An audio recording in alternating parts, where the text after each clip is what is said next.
ನಮಸ್ಕಾರ, ನಾನು ಶ್ರೀವತ್ಸ, ರಂಗಕರ್ಮಿ, ಪತ್ರಕರ್ತ. ಹೊಸದಿಗಂತ ಡಿಜಿಟಲ್ಗೆ ತಮಗೆಲ್ಲ ಆತ್ಮೀಯವಾದಂಥ ಸ್ವಾಗತ. ಸ್ನೇಹಿತರೆ, ಒಂದು ದೇಶದ ಅಭಿವೃದ್ಧಿಗೆ ಹೈವೇಗಳು ಎಷ್ಟು ಮುಖ್ಯ ಅನ್ನೋದನ್ನು ಈ ಸರಣಿಯ ಮೊದಲ ಎಪಿಸೋಡ್ನಲ್ಲಿ ನೀವು ನೋಡಿದ್ರಿ. ಈ ಎರಡನೇ ವಿಡಿಯೋದಲ್ಲಿ ಕಳೆದ 10 ವರ್ಷಗಳಲ್ಲಿ ಮೋದಿ ಸರ್ಕಾರ ರಸ್ತೆ ಅಭಿವೃದ್ಧಿಗಾಗಿ ಏನೆಲ್ಲ ಮಾಡ್ತು ಅನ್ನೋದನ್ನು ತಿಳ್ಕೊಳ್ಳೋಣ. ಇದರಿಂದ ದೇಶದ ಅಭಿವೃದ್ಧಿ ಹೇಗಾಯಿತು, ಮೋದಿ ಸರ್ಕಾರದ ಮುಂದಿನ ಯೋಜನೆಗಳೇನು, ಈ ಎಲ್ಲ ವಿಚಾರಗಳನ್ನು ಈಗ ತಿಳಿಯುವಂಥ ಸಮಯ. ದೇಶದ ಅಭಿವೃದ್ಧಿಗೆ ರಸ್ತೆಗಳ ಅಭಿವೃದ್ಧಿ ಎಷ್ಟು ಮುಖ್ಯ? ಮೋದಿ ಆಡಳಿತದಲ್ಲಿ ದೇಶದಲ್ಲಿ ನಿರ್ಮಾಣವಾದ ರಸ್ತೆಗಳೆಷ್ಟು? ಚೀನಾ ಹೇಗೆ ಅಭಿವೃದ್ಧಿ ಕಾಣ್ತಾ ಇದೆ ಅನ್ನೋದನ್ನ ಹಿಂದಿನ ವಿಡಿಯೋದಲ್ಲಿ ವಿವರಿಸಲಾಗಿತ್ತು. ಯಾವುದೇ ಕಂಪನಿ ಒಂದು ದೇಶದಲ್ಲಿ ತನ್ನ ಫ್ಯಾಕ್ಟರಿ ಶುರು ಮಾಡಬೇಕು ಅಂದ್ರೆ ಅಲ್ಲಿನ ಸರ್ಕಾರ ಉಚಿತವಾಗಿ ಭೂಮಿ ಕೊಟ್ಟು ಕಡಿಮೆ ಖರ್ಚಿನಲ್ಲಿ ಲೇಬರ್ಗಳನ್ನ ಸಪ್ಲೈ ಮಾಡಿದ್ರೆ ಸಾಕಾಗೋದಿಲ್ಲ. ಯಾಕಂದ್ರೆ ಅಷ್ಟನ್ನ ಮಾಡುವಂತಹ ದೇಶಗಳು ತುಂಬಾನೇ ಇವೆ. ಆದ್ರೆ ಚೀನಾ ಮಾಡಿದ್ದು ರಸ್ತೆಗಳ ಅಭಿವೃದ್ಧಿಯನ್ನ. ಒಂದು ಉಚಿತ ಭೂಮಿ ಹಾಗೂ ಚೀಪ್ ಲೇಬರ್ ಸಿಕ್ಕಿದೆ ಎಂದು ಯಾರಾದ್ರೂ ಅಲ್ಲಿ ಫ್ಯಾಕ್ಟರಿ ಕಟ್ತಾರೆ ಎಂದಿಟ್ಕೊಳ್ಳೋಣ. ಅಲ್ಲಿ ಸರಿಯಾಗಿ ರಸ್ತೆಗಳು ಸರಿ ಇಲ್ಲದಿದ್ರೆ ಭೂಮಿ ಹಾಗೂ ಲೇಬರ್ನಿಂದ ಉಳಿತಾಯವಾದ ಹಣವೆಲ್ಲ ಈ ಟ್ರಾನ್ಸ್ಪೋರ್ಟೇಷನ್ಗೆ ಖರ್ಚಾಗ್ಬಿಡತ್ತೆ. ಜೊತೆಗೆ ತಮ್ಮ ಪ್ರಾಡಕ್ಟುಗಳನ್ನ ಸಮಯಕ್ಕೆ ಸರಿಯಾಗಿ ತಲುಪಿಸೋದಕ್ಕೆ ಕೂಡ ಆಗೋದಿಲ್ಲ. ಹೀಗಾಗಿ ಅಭಿವೃದ್ಧಿ ಹೊಂದ್ತಾ ಇರುವ ತುಂಬಾ ದೇಶಗಳು ವಿದೇಶಿ ಕಂಪನಿಗಳನ್ನ ಆಕರ್ಷಿಸೋದಕ್ಕಾಗಿ ಅವರ ದೇಶದಲ್ಲಿ ಉಚಿತ ಭೂಮಿ ಹಾಗೂ ಚೀಪ್ ಲೇಬರ್ ಜೊತೆಗೆ ರೋಡ್ ಕನೆಕ್ಟಿವಿಟಿಯನ್ನ ಕೂಡ ಹೆಚ್ಚು ಮಾಡ್ತವೆ. ಇದಕ್ಕಾಗಿ ಹೈವೇಗಳು ಹಾಗೂ ಎಕ್ಸ್ಪ್ರೆಸ್ ವೇಗಳಿಗಾಗಿ ಲಕ್ಷಾಂತರ ಕೋಟಿ ರೂಪಾಯಿ ಹಣ ವ್ಯಯಿಸ್ತಾ ಇದೆ. 1999ರಲ್ಲಿ ವಾಜಪೇಯಿ ಹಾಕಿಕೊಟ್ಟ ಬುನಾದಿ.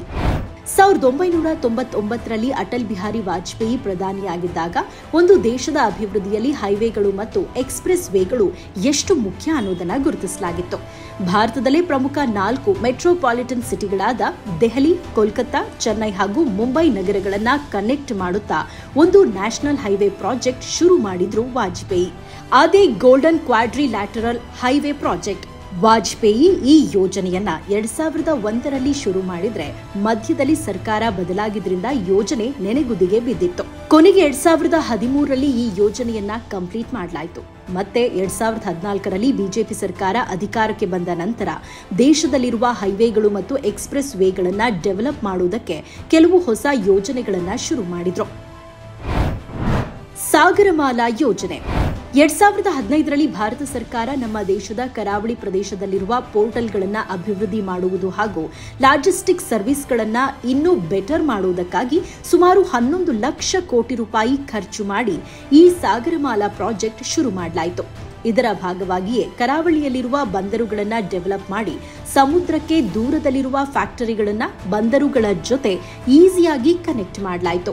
ಇಂಪೋರ್ಟ್ಸ್ ಅಂಡ್ ಎಕ್ಸ್ಪೋರ್ಟ್ಸ್ ವೇಗವಾಗಿ ನಡೆಯೋದಕ್ಕಾಗಿ ಭಾರತದಲ್ಲಿರುವ ಬಹುತೇಕ ಕೋಸ್ಟಲ್ ಏರಿಯಾಗಳಲ್ಲಿ 4 ಲೈನ್ ಮತ್ತು 6 ಲೇನ್ ಹೈವೇಗಳು ಅಂತ ಎಕ್ಸ್ಪ್ರೆಸ್ ವೇಗಳನ್ನ ನಿರ್ಮಿಸಲಾಗ್ತಿದೆ.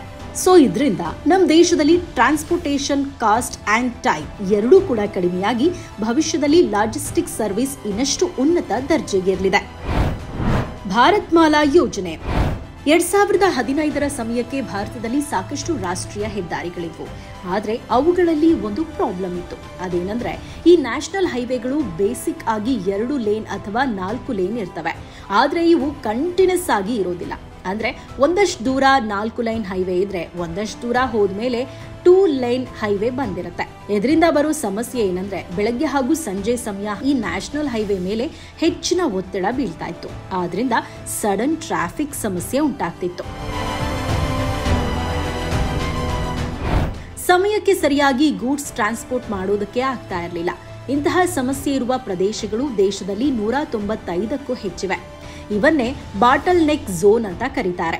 ಹೀಗಾಗಿ ಈ ಸಮಸ್ಯೆಯನ್ನ ನಿವಾರಣೆ ಮಾಡುವುದಕ್ಕೆ ಮೋದಿ ನೇತೃತ್ವದ ಬಿಜೆಪಿ ಸರ್ಕಾರ 2015ರಲ್ಲಿ ದೇಶದಾದ್ಯಂತ 84,000 ಕಿಲೋಮೀಟರ್ ಉದ್ದದ ಹೊಸ ರಾಷ್ಟ್ರೀಯ ಹೆದ್ದಾರಿಗಳನ್ನ ನಿರ್ಮಾಣ ಮಾಡುವುದಕ್ಕೆ ಮುಂದಾಯಿತು. ಅದಕ್ಕೆ ಭಾರತ್ ಮಾಲಾ ಅಂತ ಹೆಸರಿಡಲಾಯಿತು. ಭಾರತದಲ್ಲಿರುವ ಎಷ್ಟೋ ನಗರಗಳ ಮಧ್ಯೆ ಟ್ರಾವೆಲಿಂಗ್ ಅಂಡ್ ಟ್ರಾನ್ಸ್ಪೋರ್ಟೇಷನ್ ಟೈಮ್ ಅನ್ನ ಕಡಿಮೆ ಮಾಡುವುದು ಇದರ ಉದ್ದೇಶ. ಅದಕ್ಕಾಗಿ 6 ಲೇನ್ ಮತ್ತು 8 ಲೈನ್ ಎಕ್ಸ್ಪ್ರೆಸ್ ವೇಗಳನ್ನ ನಿರ್ಮಿಸಲಾಗ್ತಾ ಇದೆ.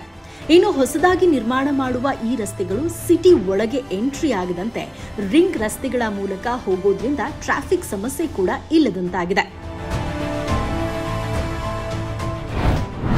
ದಿನಕ್ಕೆ 18ರಿಂದ 25 ಕಿಲೋಮೀಟರ್ ರಸ್ತೆಗಳ ನಿರ್ಮಾಣ. ಚೈನಾದಿಂದ ಭಾರತಕ್ಕೆ ಬರ್ತಾ ಇರುವ ಕಂಪನಿಗಳು. ಹೀಗೆ ರಸ್ತೆಗಳು ಹಾಗೂ ಎಕ್ಸ್‌ಪ್ರೆಸ್ ವೇಗಳನ್ನು ನಿರ್ಮಿಸೋದ್ರಿಂದ ಒಂದು ದೇಶದಲ್ಲಿ ಆಗುವ ಬದಲಾವಣೆ ನಿಮಗೆ ಅರ್ಥವಾಗಿದೆ ಅಂತ ಅನ್ಕೊಳ್ತಾನೆ. ಹೀಗಾಗಿಯೇ ಭಾರತ ಸರ್ಕಾರ ಕಳೆದ 8 ವರ್ಷಗಳಿಂದ ಪ್ರತಿದಿನ ಸರಿಸುಮಾರು 18ರಿಂದ 25 ಕಿಲೋಮೀಟರ್ಗಳವರೆಗೆ ಹೊಸ ನ್ಯಾಷನಲ್ ಹೈವೇಗಳನ್ನು ನಿರ್ಮಾಣ ಮಾಡುತ್ತದೆ. ಕರ್ನಾಟಕದಲ್ಲಿ ಕೂಡ ಸುಮಾರು 175 ಕಿಲೋಮೀಟರ್ಗಳಷ್ಟು ಹೈವೇಗಳನ್ನು ನಿರ್ಮಾಣ ಮಾಡಲಾಗಿದೆ. ಬಿಜೆಪಿ ಸರ್ಕಾರ ಬಂದ 10 ವರ್ಷಗಳಲ್ಲಿ 5,000 ಕಿಲೋಮೀಟರ್ಗೂ ಹೆಚ್ಚು ಎಕ್ಸ್‌ಪ್ರೆಸ್ ವೇಗಳನ್ನು ನಿರ್ಮಾಣ ಮಾಡಲಾಗಿದೆ. ಆದರೂ ಕೂಡ ಚೀನಾದಂತಹ ದೇಶಗಳಿಗೆ ಹೋಲಿಕೆ ಮಾಡಿದ್ರೆ ಇದು ತುಂಬಾ ಕಡಿಮೆ. ಹೀಗಾಗಿ ಭಾರತ ಸರ್ಕಾರ ಈ ಯೋಜನೆಗಳ ಮೇಲೆ ಪ್ರತಿ ವರ್ಷ ಕೇವಲ 1,00,000 ಕೋಟಿ ರೂಪಾಯಿ ಹಣವನ್ನು ಖರ್ಚು ಮಾಡ್ತಾ ಇದೆ. ಇನ್ನು ಇತ್ತೀಚಿನ ವರ್ಷಗಳಲ್ಲಿ ತುಂಬಾ ಕಂಪನಿಗಳು ಚೀನಾದಿಂದ ಬೇರೆ ದೇಶಗಳಿಗೆ ಹೋಗ್ತಿವೆ. ಅದರಲ್ಲಿ 15ರಿಂದ 20% ಕಂಪನಿಗಳು ಭಾರತಕ್ಕೆ ಬರ್ತಿವೆ. ಸ್ನೇಹಿತರೆ, ನೋಡಿದ್ರಲ್ಲ, ಹೈವೇಗಳ ಮಹತ್ವವೇನು ಅಂತ ಗೊತ್ತಾಯ್ತಲ್ಲ. ಭಾರತ ಇನ್ನಷ್ಟು ಹೆಚ್ಚಿನ ಕಂಪನಿಗಳನ್ನು ಆಕರ್ಷಿಸಬೇಕು ಅಂದರೆ ಇನ್ನಷ್ಟು ರಸ್ತೆ ಅಭಿವೃದ್ಧಿ ಕಾರ್ಯಗಳನ್ನು ಮಾಡಬೇಕಿದೆ. ಅದಕ್ಕೆ ಮೋದಿ ಸರ್ಕಾರ ಅಂತೂ ಸಿದ್ಧವಾಗೇ ಇದೆಯಲ್ಲ. ಇದೇ ಅಜೆಂಡಾ ಇಟ್ಕೊಂಡು ನಿತಿನ್ ಗಡ್ಕರಿ ಕೂಡ ತಮ್ಮ ಕೆಲಸವನ್ನು ಪ್ರಾರಂಭ ಮಾಡಿದ್ದಾರೆ. ಇನ್ನಷ್ಟು ಹೈವೇಗಳು 3ನೇ ಅವಧಿಯಲ್ಲಿ ನಿರ್ಮಾಣವಾಗುತ್ತವೆ ಅನ್ನೋದು ಭಾರತೀಯರೆಲ್ಲರ ನಿರೀಕ್ಷೆ.